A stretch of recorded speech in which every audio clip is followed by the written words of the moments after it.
Hi guys, welcome back to the next episode of Don't Fear the Wait with me, your little person. I'm going to stop saying TinyTitan because everybody knows who I am at the end of the day, but you know who I am. I am my little person in my Harry Potter cupboard, which you will be pleased to know.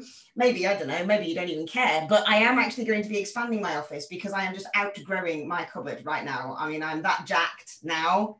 Who am I kidding? But I'm that jacked now that I'm outgrowing my Harry Potter cupboard. But anyway, moving swiftly on, today in the hot seat, I have got a wonderful guest, which we've had to rearrange on a couple of occasions, so I have to profusely apologize yet again. But Mr. Cameron Cheek is joining me today. Hey Cam, how are you doing? I'm doing well. How are you? Oh, I can't complain. I never complain. I don't have anything to complain about me. I know. Always positive. You gotta love it. Absolutely. I love it. I think life is too short not to be positive. And I think that if you are negative on a number of occasions, especially consecutive days in a row, life just passes you by. So big time. I agree. Mindset's everything. Mindset is definitely everything. Absolutely. So Cam, for people who don't know who you are, do you just want to give us a little bit of a rundown about who you are, just a brief introduction about yourself? Sure. I'm terrible at it, but I'll give it my best shot. So I'm 23 years old. I've been coaching this is going into my third season, so about 2.5 years. I was in school for biology pre-med. However, I had my son. He was born at 19 years old.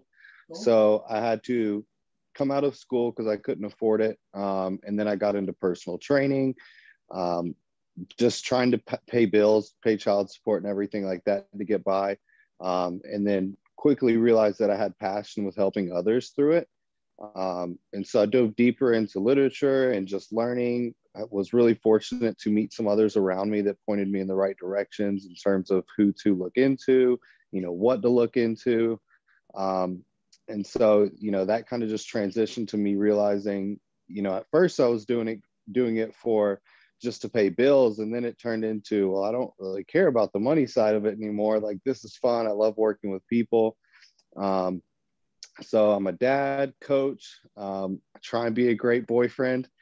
But yeah, that's about it. I don't really do much outside of coaching. I'm an athlete myself. I've competed once back in 2018. I plan on competing again someday, whenever I put on enough size and if my roster and schedule just frees up enough that I can make it to the stage. But I'll always be, a father and a coach before I am an athlete. So yeah, that's a little rundown on me. So I'm ready to dive into whatever you want to. Sure. No, I mean, I like that as well. I think it's really important to actually put it across to people that even though you are a top tier coach and you are a very good athlete as well, people forget that we have lives outside of being these top tier elite coaches and athletes as well. We have families, we have kids.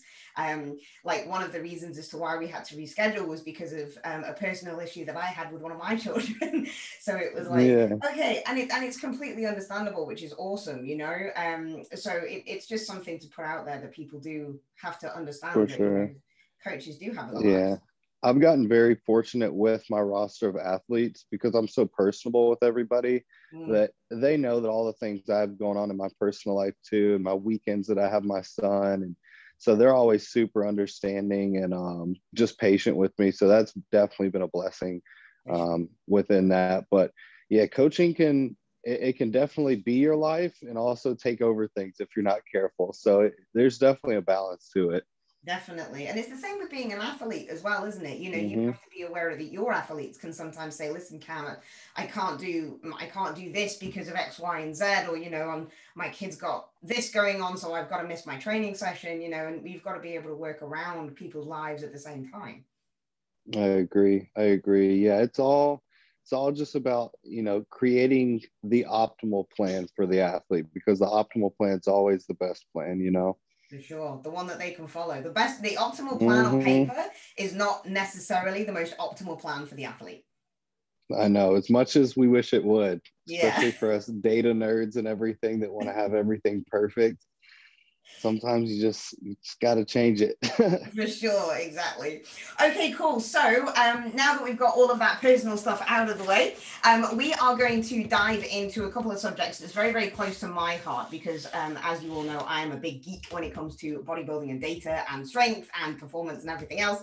But so is Cam. Now, Cam has been creating some athletes very, very recently that have been in absolutely insane condition. And this is one of the reasons why I reached out to him to have this conversation, because I think recently people have been forgetting how hard it is to actually get into true condition. And Cameron has got some amazing athletes, not just male athletes, but female athletes as well, who are just walking around, even off season, in really, really nice condition. So Cam, one of the first things that I wanted to dive into is, what do you think has changed in the industry when it actually comes to condition these days? Especially if we focus on the off season, first of all, you don't really see big, huge, bloated bodybuilders anymore, do you? Not typically. I don't think you should, at least. Of course, you're always going to have those that just do and go all out, and I guess props to them. But I think a big part of it really might come down to social media. I think we are now in a world within this industry where, in reality, as a bodybuilder, outside of making your meals and, maybe if you're at the end of a contest prep, you really shouldn't be putting more than, 2 hours a day into bodybuilding, or really more than is needed. But I think social media makes it really easy to seem like it should be going on 24/7. And I think that also just carries over to athletes putting more pressure on themselves to hold this image for social media, to almost keep up with the standard. And I don't think it's bad whatsoever to hold a leaner physique in an off season. More often than not, it's probably optimal, as long as hormones are being able to stabilize and function the way that they need to, and quality of life is good and performance is going up. But yeah, I would say that social media probably has a lot to do with it, and as well, just coaches developing and getting better over time. So that's probably where I would bank on it coming from. Now, keep in mind, I've only been coaching for 2.5 years, so Sure. my before to now is kind of like still current in a sense. But yeah, that's I would think that's where I'd put the cause of it all. The changes for it. I mean, this is it, because you're so, I say so young. In relation to me, you are very young. But in relation to that, obviously you were born a coach into the social media era. So you are a social media coach, which I think in obviously this day and age is playing into your favor. Whereas like someone like myself, social media wasn't around when, I mean, Instagram certainly wasn't around when I first started in the industry. I started back in the day when we didn't even have coaches. We just kind of got prepped by the guy in the gym who did it once before, so and they didn't know anything. They were just bros, so they just did the same thing and told women to do the same thing as the men did, and that's obviously the reason why a lot of problems. Yeah, I know, right? But that's one of the biggest problems as to what happened in the industry back then, and why it's now. But I mean, in terms of conditioning wise as well, back then people were just walking around really fat in the off season. I mean, I think I only remember, I mean, we're talking like 10 years ago, but I only actually remember one competing bodybuilder who was a natural bodybuilder, and he was a lightweight. And he was the only guy who just continued to walk around shredded. But he was in his 40s as well, so obviously it was going to be more difficult for him to get out of shape in the off season to then trim down to the way he was. Yeah. And man, what was I gonna say? I feel like just as things are developing too, and with all the social media, one of the things that I find really negative within the industry, and it's unfortunate, that it seems like a lot of people are just kind of always out to pick somebody out, or point out mistakes and anything negative in social media. almost portray things like, you take an amateur bodybuilder and look at them now, they're going to have these first couple showings where their conditioning isn't 100% perfect. And with things booming with social media, all of the mainstream and big name bodybuilders that everyone sees and looks up to, all that social media stuff wasn't going on during their first couple two shows where, they might have not have been coming in as great. So I think the standard has just been raised really high. And I don't think that's a bad thing whatsoever. I think it might just push people out of their comfort zone. And really might kind of weed out some of the people that are just doing it for social media versus the other ones who are relying on passion. But no, I totally agree with you. And I think it's a great thing, like I said, I don't really like that everybody kind of goes out, or not everybody, but a lot of people within the sport will kind of just go out and try and pick apart people negatively, or, you see people blast like bodybuilders on Instagram as if they're not just humans and aren't going to have emotions about seeing somebody talking down on them. But yeah, I mean, it sets the standard for sure. Better come correct. Yeah, that's it, isn't it? So, and this is the whole reason as to why we're having this conversation in terms of like conditioning and stuff. So, I mean, how do you manage the condition in your athletes? So, if they came to you and let's say you've got a brand new client, they're in the peak of their terrible off season, and you're like, okay, dude, right, we need to get you a little bit leaner before we even start to make any kind of progress whatsoever. Once you start to make that progress, how do you manage their condition when you're trying to quote unquote do the whole bulking thing and gain some tissue? Yeah, so realistically, everything kind of initially comes down to timeline, right? And at the end of the day, unless you're a seasoned pro at the peak of your career, your timeline is kind of whatever you want it to be. So if it's someone that has competed before, I'm looking at stage photos, I'm looking and finding out what their body weight was at that point, figuring out, how did you have more to lose? Is that like your peeled body weight that we need to get to? And then how long have you spent in off season to potentially put on muscle so that stage weight's higher? So the first thing I do is kind of estimate somewhere around the ballpark range with body weight of where things might lie when it comes time for the stage. And then from there, if I have somebody that's, too far overweight, if the timeline is cut, let's say that they're trying to get on stage a year from now, we may look at things where a lot of people view a contest prep as the final fat loss phase that's just straight into the show, right? Well, in reality, what are you taking this off season for? To prepare for the stage. You might not be in a fat loss phase, but you're still preparing in some shape or fashion. And so what I've done within the last year or so that I would say has made a really big difference and things a lot smoother on both myself and the athlete side, is kind of breaking that prep up into like a little like part one, maybe like a primer.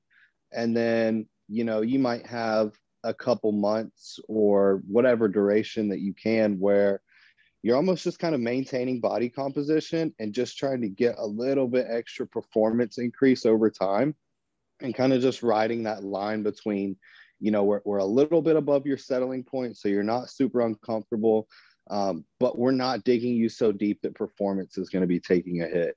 And so during that period, it's, we're not really getting aggressive with things. After that first primer, you probably should have a good assessment of how much muscle that you do have. And if you do think you should be ready to make that final push when it comes time. And so that kind of maintenance period, I would say, is you're not really getting too greedy with putting on the weight. You need to have the amount of muscle that you're going to be content and confident with going into the contest prep. And really just letting that athlete's mental state, just everything kind of charge up and basically, prime you for that final dig where, you take X amount of weeks as needed to bring them down. I've had a couple preps where, we've had to strip off, 20+% body weight for the contest prep, and it's doable, but you can always be more optimal than that. And more often than not, especially when you're taking competitors that don't have a ton of experience, it's just going to set things up to be really tough post-show, you know, dieting for that long and pulling off that much and getting that aggressive. So that's the main thing is I would think giving yourself enough time and being lean enough with the time that you do have. So in terms of like the off season, when we're managing condition in the off season, when is it? I mean, do you go through phases in the off season? So like, say for example, you're going to take somebody and you think to yourself, okay, that person has got nowhere near enough muscle. So we need to have a good solid 2 years as a foundation, as a foundation builder. Sure. Yeah, I'm somebody that more than likely just kind of reassesses every 6 months or so. You know, especially when we're talking with enhanced males where they may have a cycle that's anywhere from 3.5 to 5 months long. And, you know, if it's a new athlete, I may not know their drug response either. So I don't want to overpromise anything. So I usually just say like, hey, you know, let's get through this cycle. Let's see how you're progressing. You know, let's keep monitor of like your blood glucose and insulin sensitivity markers, and just make sure that we're not just getting too fat to get fat. And just reassessing from there. You know, if someone does have a lot of muscle that they need to put on, I'm not going to be as super strict on holding a crazy lean body comp because the timeline is so much longer. That as long as at the front of that off-season performance is climbing, you know, the client is in a spot where their appetite is still good and they're just not miserable.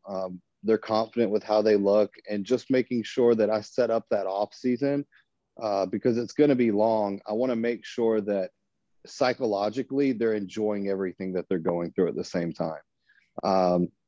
Because at the end of the day, you know, if someone doesn't like how they're looking, it's not going to go well. You know, they're going to get really burned out in their off season.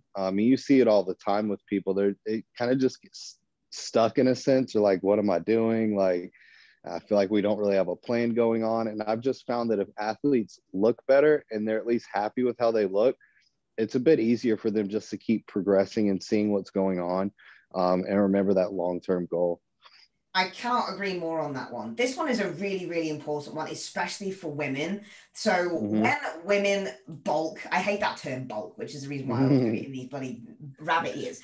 But when women need to have an off season, they need to put on body weight. Obviously, their body fat is going to increase. Now, when women gain body fat, they do not look as jacked as men that gain body fat. And they can have such a huge emotional and psychological response to that it can affect so many other things. And women, I can speak because I am one, but women are weird bloody creatures, and they can turn around and they can feel fat and frumpy and feel like a hippo just because they have a bad hair day.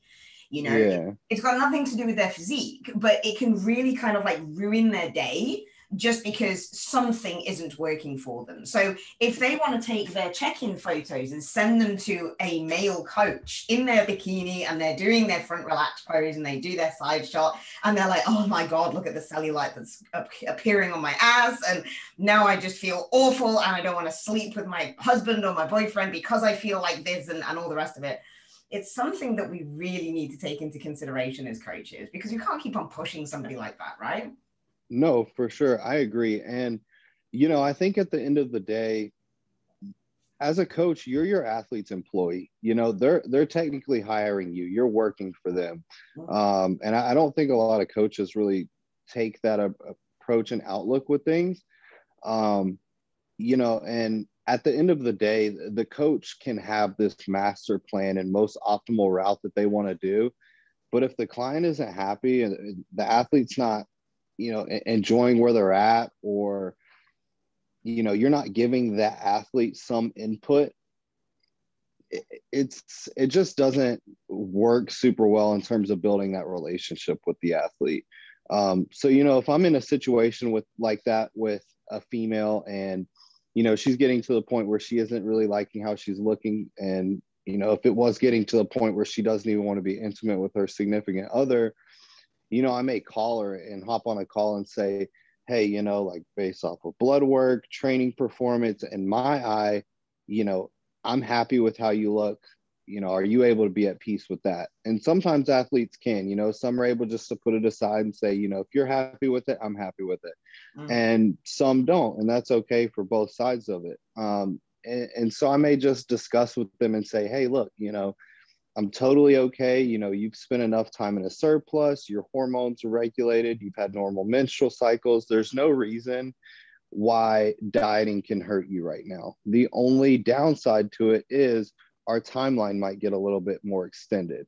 We're going to have to get the fat off at some point anyways. So if we can go ahead and get it off and, us work to exit the diet a little bit better, and just hold a little bit leaner of a body composition, do you feel like psychologically long-term, you'll be able to keep progressing better? And, at the end of the day, we're only guiding them. So if that's the direction that they want to go with things, and it's not entirely beyond what we would deem like healthy or optimal, then I'm not going to be against it. You know what I mean? Because you've always got to push and pull sometimes to meet in the middle. So that's kind of how I feel about it. And I think too, if somebody does want to clean it up, and like I said, if things are in the right conditions and, they've spent plenty of time in a surplus, it also even provides time for, practicing a diet. A lot of people struggle coming out of a post-show diet, and, they'll say, oh, it's just the first one, you'll get better and better. And some of that's true, but I don't think that exiting from a show is where you're going to get the best practice of exiting a diet. Okay. You've got to kind of set it up where, we're pushing a little bit leaner this time, but you're not stage lean, and they'll get better and better about exiting that diet. And there's a possibility, I haven't looked into the literature of it whatsoever, but it seems like over time, some people can almost adapt to a lower settling point and hold a little bit leaner of a physique over time. And I'm never against that by any means. But yeah, no, I think we're definitely on the same page in terms of taking that into account sometimes, even if it's against, what's going to get them to the stage the fastest. That's it. And I mean, it's like you were just saying there, what's going to get them to the stage the fastest? We were speaking a little bit off air, and mentality is absolutely everything in this game. Like seriously everything. And if your mentality is not 110% on point, then realistically your physical progress is just never ever going to do it, and it's never going to follow it. So I was having a training session with my buddy the other day, and I was in such a good mood, and for like the last 4 or 5 sessions I just had some crazy shit going on in my head, and I wasn't as on point as I normally am. But that one day I was just jumping around going, I am absolutely buzzing, I'm on top of the moon, I'm really, really chuffed. And I hit like incredible PRs. And it's like he said, your mood has just elevated your strength and your physical capabilities, because the ability now is there because your mood is positive, your mood is enlightened. And it's the same as what we were talking about in terms of self-perception. If your self-perception is negative, you ain't gonna want to go into the gym and like really smash it up. And I mean, myself, I grew up on the heavier side of things. Back in high school, I think I got up to at the heaviest like 260 pounds. And for reference, I'm 6'6", 6'1", and about 200 pounds now. So losing all of that, I've realized with myself, if I hold a little bit leaner of a body composition throughout this, my massing phases and stuff like that, I usually can progress a lot better, and just psychologically stick to it a lot more versus kind of going through these ups and downs of, you go hard for like 3 months and then you're kind of just in a funk for a month or two. And so that's something I've realized within myself is, hey, if I hold a little bit leaner of a body composition, I feel better, my mood's better. I go into the gym looking forward to, getting a pump and looking good. And so it just makes it seem a little bit more worth it whenever you do have a super long extended off season, because I've currently been in an off seasons.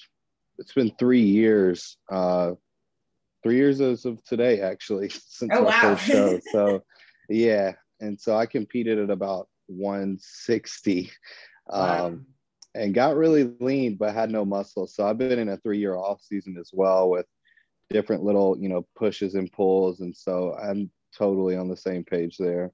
It's about knowing when to kind of like push and when to hold back realistically, isn't it? Mm-hmm. So do you think that there's a point in a push phase where instead of actually going into like a mini cut or a diet, do you think that there's a position where you can just essentially recomp? So you can hold food where it is, but maybe increase expenditure just that little bit more, just to almost not create too much of a deficit, but to have a different physiological response to create that difference. Yeah, absolutely. And it's interesting you say that, because there's another little, I guess, technique, approach, whatever you want to call it, that I've kind of discovered within the last year or so that I've really liked. And with answering yes to this question, I'm referring to enhanced users, or I guess, beginners, this could work as well. But, during these push and pull periods, so speaking in terms of a male, I'll have this, 12 to 20 week long blast, which for those that don't know, that's just a duration where they're on either multiple compounds or just compounds in general that are taking doses beyond what natural capabilities will bring. And so they'll have this blast period, and usually I don't try and spend long durations with high doses in a deficit. So when they come into their TRT period post cycle, I'll usually hold for a little bit, like 3 to 4 weeks, and just hold the gains that they've made and try and just maintain performance coming off cycle. And if needed, I'll pull calories down. If we have, a 10-week cruise or TRT period, we may hold the first 4 to 5 and then diet the second half. And sometimes that 5 weeks of dieting isn't going to get them fully to the final, I guess, body fat percent that I want prior or before pushing calories again. But I've noticed that, if I push the deficit hard for those first 5 weeks during that TRT period, and then kind of work towards maintenance when they're starting the cycle, once those doses come in, that in itself aids in supporting training performance while food is a little bit lower. And once that training performance starts creeping up, you might be gaining back some lost tissue from the prior cycle while you're dieting on a cruise. And so that kind of, muscle mass increasing is going to, increase that deficit just a little bit. And I start to notice recomping effects. And then once it gets to a point where, we're maybe 4 to 8 weeks into the cycle, I'm just like, okay, now we're going to start working food up. I'm not worried about getting any too much leaner from here on out, and start just really driving performance. It's an interesting one, isn't it? Because I'm not the biggest fan of mini cuts, like scheduled ones. It's like, we'll gain for this much, and then we'll have a mini cut, and then we'll gain for this much.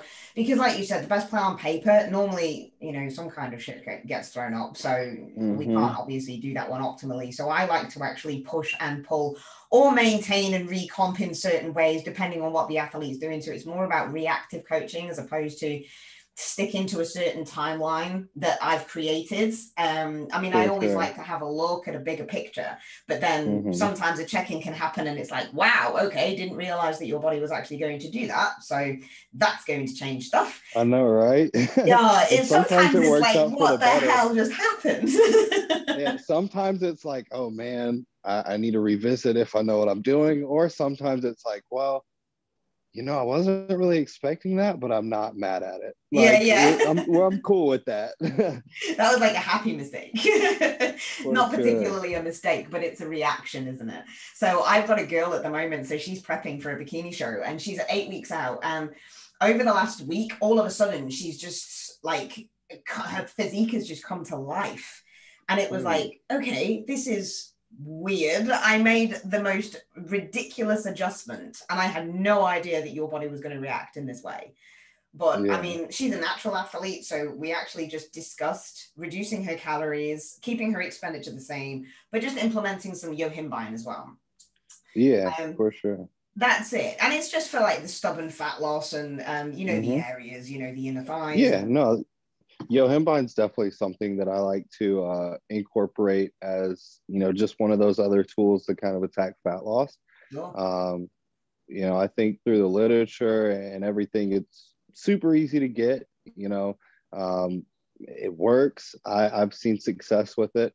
I think it's mainly people need to use it correctly. Yeah. And more so know, like, you need to be fasted when you're taking it. And I don't know about you, but I've noticed with athletes, you got to be careful sometimes working up the dose. I had an athlete where I was like, hey, let's go ahead and grab some, just have it on hand. I expect we're going to be using it. And they ended up ordering it, and I guess wanted to try it for a day. Took like 20 milligrams of yohimbine. It was like, dude, I couldn't eat all day. I like wanted to throw up. I had the cold shakes. I'm like, yeah, man, we were going to start at like 25% of that dose. Yeah. It is. It's funny. But again, you see, this is all about dosages. And this is another conversation that we had off air. So we were discussing about whether or not we're going to be discussing PEDs today. And I said that, I'm more than happy to talk about PEDs, but I just want to keep the dosages out of things because it's very, very easy for people to say, yeah, do you know what? I'm on like 500 milligram a test and I'm on this amount of Deca and I'm on this amount of Tren and all the rest of it. And then people can actually listen to this and then say, oh, well, Cam said that he's used that with that athlete and he looks great. So I'm just going to use that. And it's just really, really irresponsible. But in terms of like the dosages for yohimbine, you can get them in 2.5 or 3 milligram tabs. That's realistically your starting dose, especially for females, because some of the issues with yohimbine is that it can increase anxiety. So if you do have an underlying problem with anxiety and you just take too much, it can heighten that. So I was talking to one of my other athletes today saying, because she's just on 3 milligrams at the moment in her fasted state because she's about 6 weeks out from show. And I said, right, are you having any side effects from the yohimbine apart from obviously the desired effect of the increased heart rate, et cetera, et cetera? And she goes, nope, and I've got no anxiety this time round. She's a seasoned athlete. And in 2019, she was like, in that time, I had horrendous anxiety, but it's because I was on 25 milligrams a day.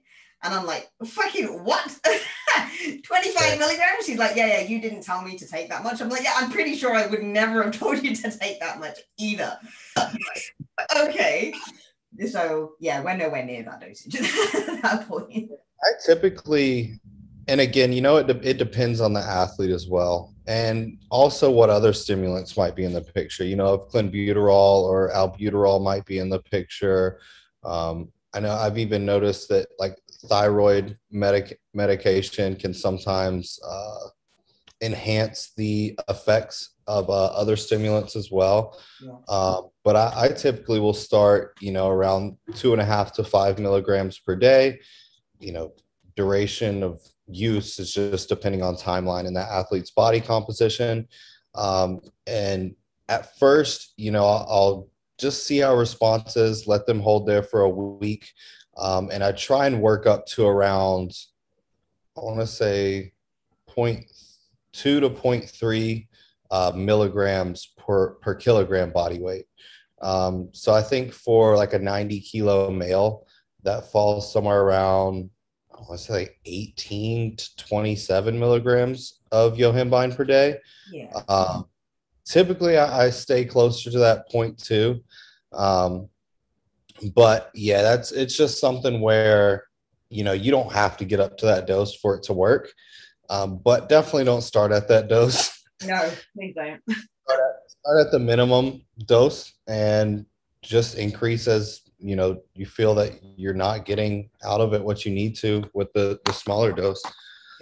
For sure. I mean, it's always better to start low and titrate up rather than do it the other way around, because the other way around, you're going to get symptoms and side effects. So Always start low, work your way back up. Okay, cool. So let's kind of like move on. I like going over on all these tangents and stuff. I did warn you about this over an email, didn't I? Oh, it's good. I'll do the same thing. So That's cool, and that's all right. Moving on then, in terms of correlations to stress and water retention, especially in females, and actually it's a nice caveat to your himban, because your himban can hold some water realistically, because it's going to be increasing cortisol levels as well. How do you manage that, especially in terms of a female self-perception with it? Because a female can obviously hold quite a lot of water and then think that they've gained a shit ton of fat. For sure. It really comes down to, first off, just stress mitigation, and then finding out what's feeding into the stress. If we're quantifying, our level of stress to a certain degree, what's building on things to get to that full level. So, a lot of the times I'll use diet rotations. It might be some form of a fashion where we have 4 or 5 days spent in a deficit, maybe 2 to 3 days where we're spent near maintenance or maybe slightly over maintenance. And that's something that I've really liked. I know Bill Campbell's done some studies on it as well.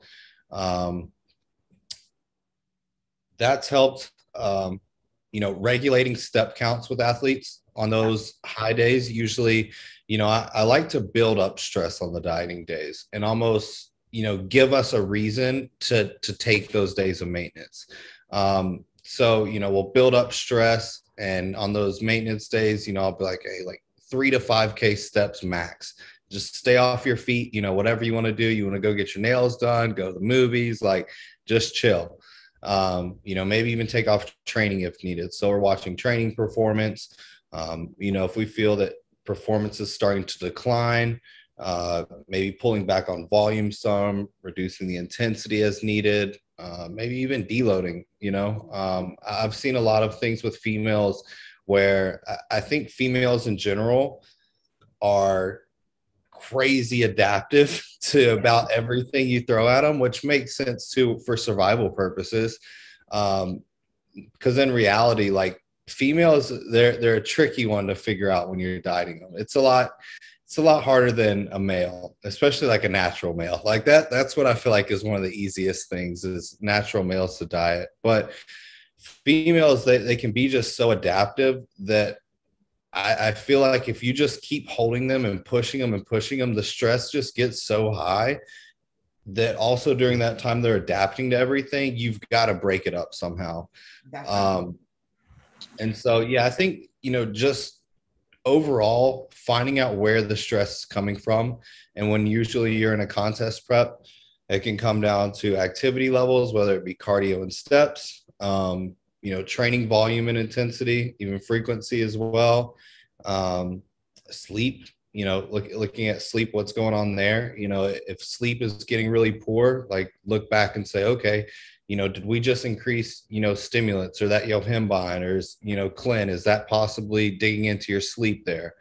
What could be another life stress? I think it's very, very important that athletes have enough trust and relationship built with the coach to say like, hey coach, I don't want to be a complainer here and I hate to put it on you, but like I'm going through some personal stuff with my significant other. And it's like, hey, look, like, thank you for telling me that, I don't need to know the details of what all's going on, but, I care about you too. So let me know when things are going on because, we were saying earlier, the best plan is the most optimal one. And if they have life stressors and stuff going on, even if we have to push right now and the timeline says so, sometimes you just can't. You know what I mean? And then you bring up the discussion of timeline and everything like that. But to mitigate stress, you have to become aware of it and address the issue. Because it's going to happen in a contest prep. You just got to look out for it. I think there's value to informing your athletes and teaching them a little bit what these markers may look like and how to provide biofeedback and quality communication.